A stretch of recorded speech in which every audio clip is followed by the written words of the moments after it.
Ya.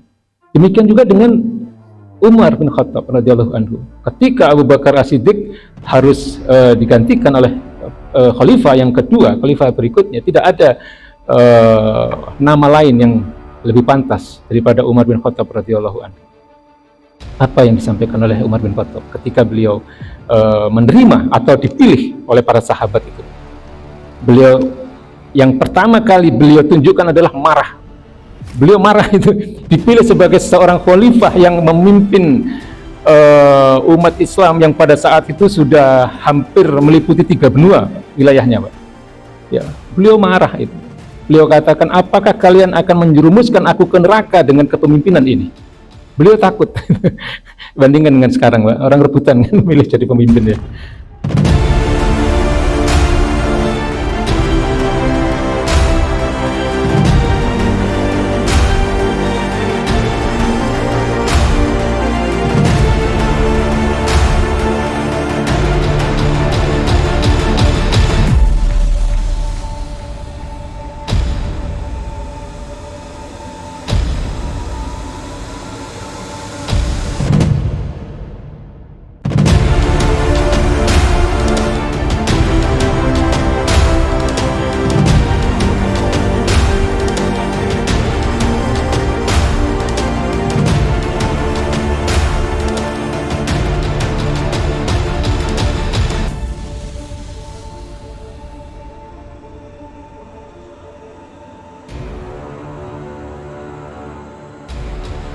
Ya, fa'alhamaha fujuraha wa taqwaha.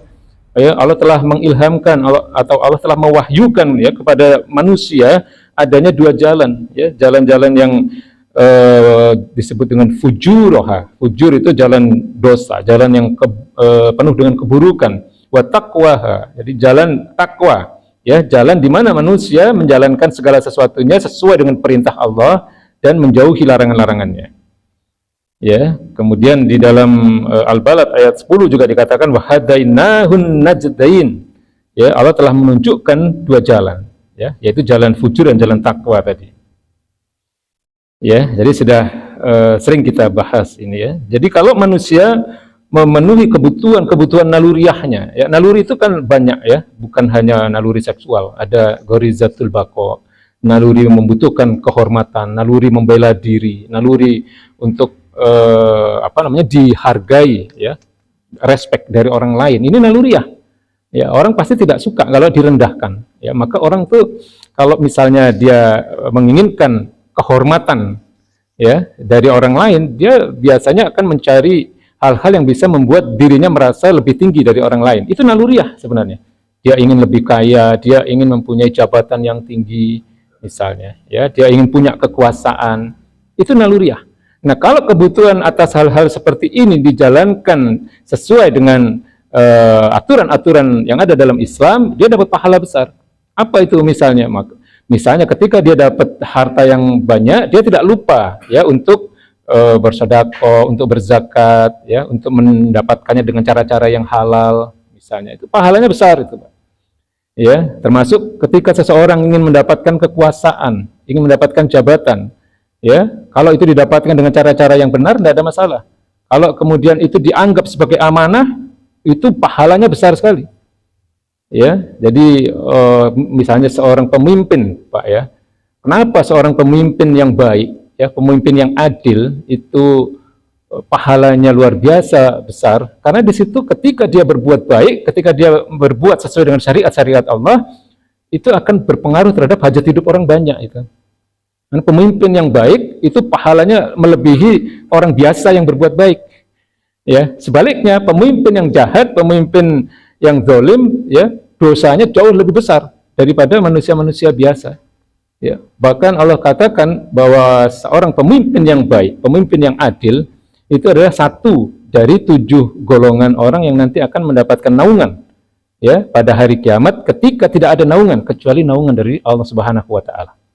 Ya, ini kan hadisnya sahih ini. Sab'atun, ya, ada 7 yudhilluhumullah al-yauma la dhilla illa dhilluhu.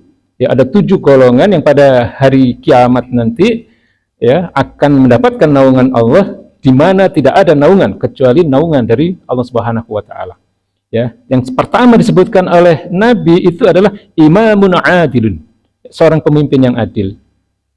Ya, pemimpin yang adil itu pemimpin yang bagaimana? Pemimpin yang dia ketika mendapatkan amanah sebagai pimpinan itu dia tidak mendapatkan dengan cara-cara yang dilarang. Ya, misalnya dengan apa namanya nyogok misalnya ya, dengan apa namanya serangan fajar misalnya, kan ada yang begitu ya, atau dengan memfitnah ya orang-orang yang menjadi saingannya dan seterusnya. Ini dosanya besar sekali, Pak. Makanya di dalam riwayat para sahabat, mereka itu kalau dipilih jadi pemimpin itu malah menolak. Abu Bakar As-Siddiq itu ketika beliau dipilih ya menjadi pengganti baginda Nabi, ya karena para sahabat berpikir tidak ada orang yang mempunyai kepantasan, ya orang yang lebih layak ya menggantikan baginda Nabi dalam menjalankan tugas-tugas kenabian itu kecuali Abu Bakar As-Siddiq.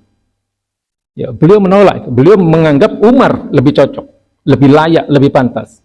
Ya, tapi kemudian dengan suara bulat kan para sahabat memutuskan atau memilih Abu Bakar As-Siddiq ya, sebagai pengganti baginda Nabi di dalam menjalankan tugas-tugas kenabian.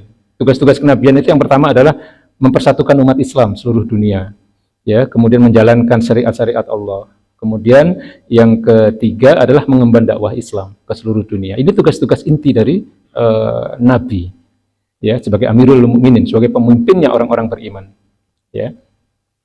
Maka penggantinya itu disebut khalifah. Ya. Nabi itu bukan khalifah, Pak. Nabi itu adalah nabi atau rasul yang merupakan utusan Allah yang membawa risalah, ya, atau membawa wahyu. Ya. Penggantinya disebut sebagai khalifah. Ya, maka Abu Bakar As-Siddiq itu disebut sebagai khalifah pertama. Apa yang dikatakan oleh Abu Bakar As-Siddiq ketika beliau menerima amanah sebagai khalifah? Beliau katakan, aku bukan orang yang terbaik di antara kalian. Ya. Maka ketika aku menjalankan kepemimpinan ini berdasarkan syariat-syariat Allah, dukunglah. Tapi jika aku menjalankan kepemimpinan ini dan di situ aku melanggar syariat-syariat Allah, maka ingatkanlah. Itu yang disampaikan oleh Abu Bakar As-Siddiq. Ya. Demikian juga dengan Umar bin Khattab radhiyallahu anhu. Ketika Abu Bakar As-Siddiq harus digantikan oleh khalifah yang kedua, khalifah berikutnya, tidak ada nama lain yang lebih pantas daripada Umar bin Khattab radhiyallahu anhu. Apa yang disampaikan oleh Umar bin Khattab ketika beliau menerima atau dipilih oleh para sahabat itu, Pak? Beliau yang pertama kali beliau tunjukkan adalah marah. Beliau marah itu dipilih sebagai seorang khalifah yang memimpin umat Islam yang pada saat itu sudah hampir meliputi 3 benua wilayahnya, Pak. Ya, beliau marah itu. Beliau katakan, apakah kalian akan menjerumuskan aku ke neraka dengan kepemimpinan ini? Beliau takut. Bandingkan dengan sekarang, Pak. Orang rebutan kan milih jadi pemimpin ya. Padahal itu amanahnya luar biasa berat, Pak. Umar bin Khattab itu. Tapi kemudian tidak ada nama lain selain Umar bin Khattab yang kemudian dipilih, ya. Dan ketika beliau mengakhiri masa kepemimpinannya, ya, beliau jatuh miskin, Mbak. Ya, beliau waktu pertama kali menjabat sebagai seorang khalifah, beliau terkenal dikenal sebagai orang yang berkecukupan. Tapi setelah masa kepemimpinan beliau, setelah beliau tidak menjadi khalifah, beliau justru jatuh miskin di situ. Ya, jadi karena apa? Karena saking takutnya. Maka ketika beliau menjadi seorang khalifah, ya, beliau melarang seluruh anggota keluarganya untuk berbisnis. Ya, beliau melarang juga seluruh rakyatnya untuk berbisnis dengan keluarganya, sebaliknya seperti itu.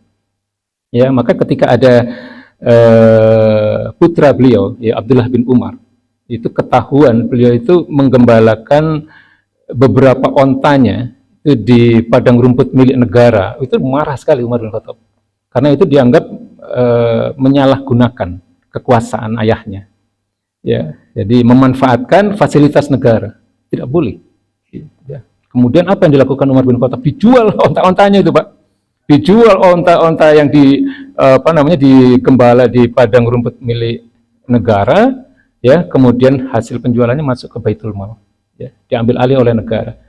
Ya, sampai seperti itu. Makanya ketika kemudian beliau mengakhiri masa kekhalifahannya, beliau justru jatuh miskin.